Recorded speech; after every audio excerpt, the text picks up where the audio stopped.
In more election news, the Leaders Debates Commission has announced its invitees to the October debates. Several party leaders will be in attendance, including Justin Trudeau and Andrew Scheer, but one high-profile party leader has been left out. For more debate on the details of the debate, the CBC's JP Tasker joins me live from Ottawa. So JP, what have we learned about who is going to be in attendance? Yeah, so we know who's in and who's out officially as of today. 5 famous names in the rest of the country, at least 4 in English Canada. But one name in particular has been left off the list. We know the Bloc Québécois leader, Yves-François Blanchet, is going to be there. Conservative leader Andrew Scheer, Liberal leader Justin Trudeau, Jagmeet Singh from the NDP, and Elizabeth May from the Green Party.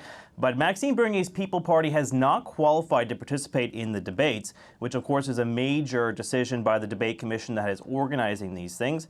They released their criteria today as to who is actually eligible to participate, why they left Maxime Bernier off the list. I think we have a board there to show you the 3 points that they considered before making this decision today. Number 1, the party has to be represented in the House of Commons by a member of Parliament who was elected as a member of that party. Of course, Maxime Bernier was first elected as a Conservative many years ago, re-elected in 2015, but then he stepped aside after a failed Liberal or a failed Conservative leadership bid to start his own party. Second, the Commissioner considers that the party intends to endorse candidates in 90% of the country's electoral districts. So they have to have a lot of candidates across the country actually running for that party. Maxime Bernier might check that number off the list, but it's the third one that's the problem for them. That recent public opinion polls are showing that Maxime Bernier is not doing very well. Well, the Commissioner has looked at those numbers, and he's determined basically that Maxime Bernier doesn't really have a shot of winning his own seat, let alone picking up other seats as the polling numbers are right now. So based on those numbers alone, David Johnston, the former Governor General who's leading this debate commission, feels it's appropriate to leave Maxime Bernier off that stage in October. So JP, what can we expect from the debates?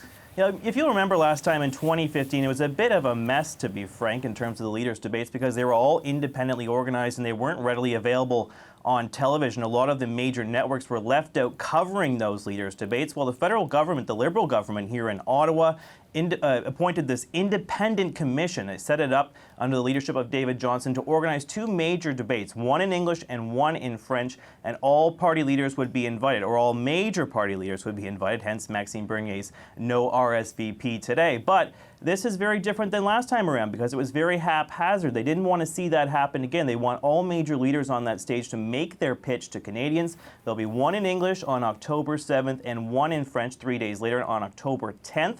There are also other debates in the works, the Monk debates, which is going to be organized on foreign policy issues. They've also announced who's going to be invited to participate in that foreign policy heavy debate. Maxime Bernier is also left off the list for that one, as well as the Bloc Québécois leader as well. So it'll be a major square-off between the 4 English leaders in this country. Andrew. All right, JP, thank you. That is the CBC's JP Tasker live in Ottawa.